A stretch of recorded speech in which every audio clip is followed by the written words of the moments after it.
Choosing a flag, Diaspora players, and the national team decisions. African football is more than tournaments. It's memory, it's migration, it's identity, it's pride carried across oceans and continents, from Lagos to London, from Dakar to Dallas, from Cairo to California, from Yaoundé to Yukon, from Praia to Portland, from Kinshasa to Kentucky. This is BallAfrica, where African football tells its own story with context, clarity, and courage. This home of the stories that live beneath the jerseys. Every week we dive into the heart, the hustle, the holy ground of African football, from the dusty pitches where dreams are born to the glory stages where legends are made. We explore the identity and the impact of the beautiful game on the continent we love. This is where the game meets the soul. I'm your host, Izzy, former athlete, former vice president of the Florida Sports Foundation, and senior sports consultant. Today, we are stepping into one of the most emotional conversations in the African football game.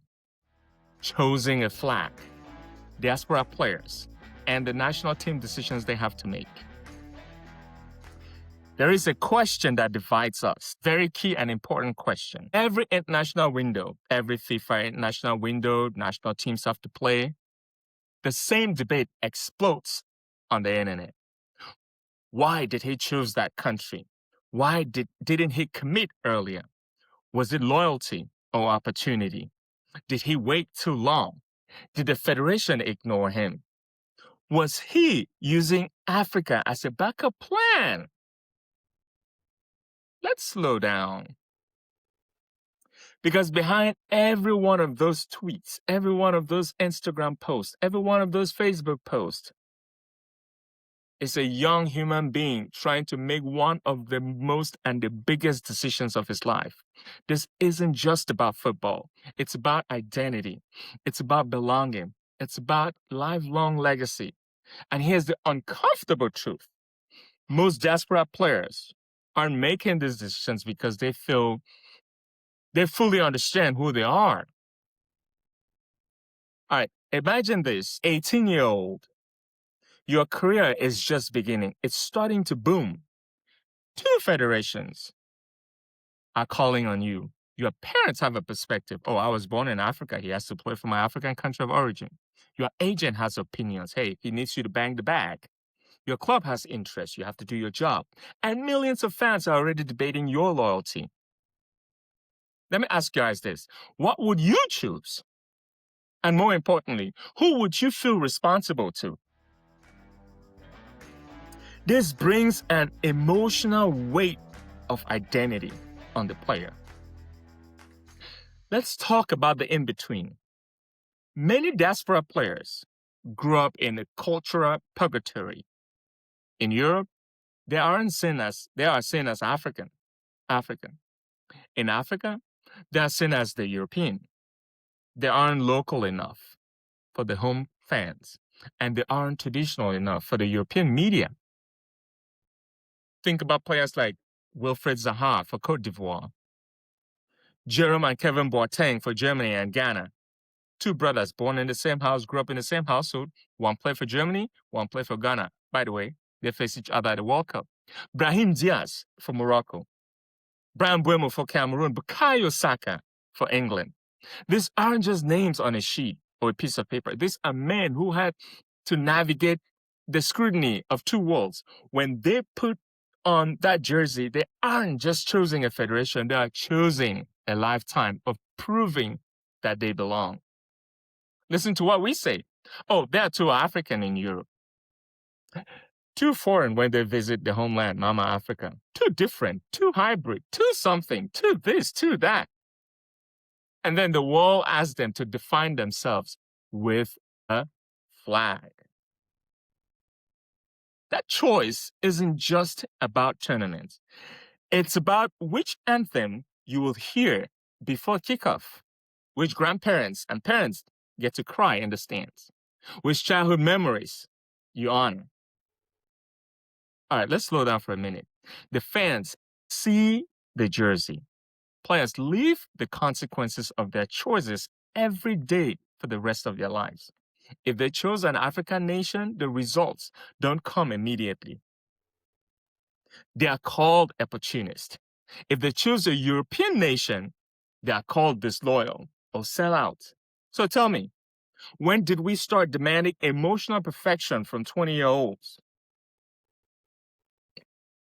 And sometimes, to be honest about something, sometimes the delay isn't selfishness. Sometimes it's uncertainty. Sometimes it's waiting to feel wanted. Sometimes it's waiting for structure and proper organization. Sometimes it's fear.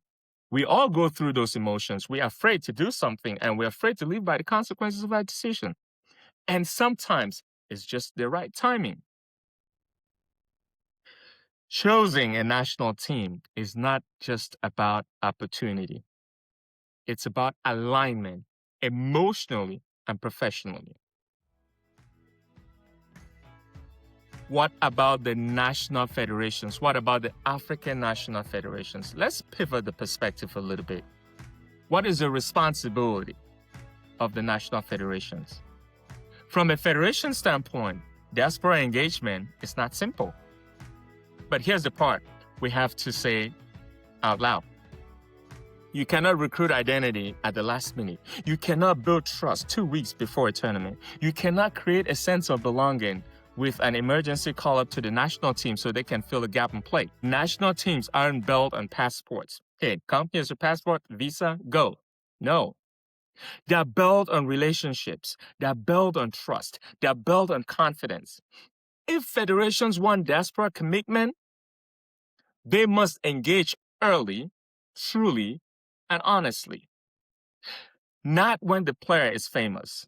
Not when the results are desperate. Not when there's a last-minute injury and we need to recruit another player to come fill the gap.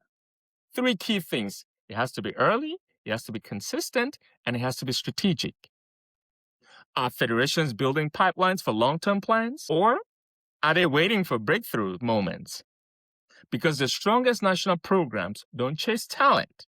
They cultivate talent and build talent. Sustainable success comes when diaspora players are integrated early into the programs.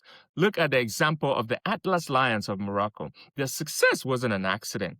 It was a decade of building bridges in the diaspora communities in the Netherlands, in Belgium, in Spain, and in France. They didn't just find players. They found sons of the soil. National teams aren't built on passports. They are built on strong, sustainable relationships. And diaspora players need to feel seen and not feel used.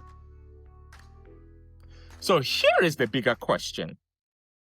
This conversation isn't really about flags. And trust me, Africa has some of the most beautiful flags you'll ever see around the world. It's about systems and structures. It's about whether African football creates environments where identity feels safe, where players don't feel like backup plans, where belonging isn't conditional. The question isn't who chose whom or who decided to play for whom.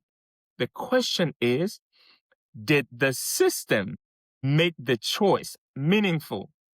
Because when identity, structure, and opportunity align, everybody wins, irrespective of game day results. Players feel very proud. Fans feel respected and engaged and loving. Federations feel stable and have a longevity plan.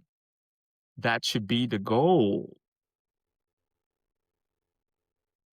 African football is strongest when we understand the human stories behind the headlines. Before we criticize, before we debate, and before we judge, let's remember this. A flag is not just a fabric. It's a family. It's a history. It's an expectation. It's a responsibility.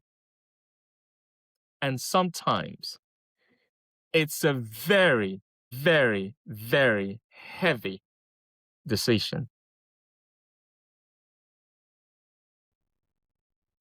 Before I let you go, here is your fun fact of the day. Did you know that at the 2022 FIFA World Cup, the Moroccan national team had the highest number of diaspora players in the tournament? 14 out of the 26-man squad that was called by the head coach Walid were born outside of Morocco.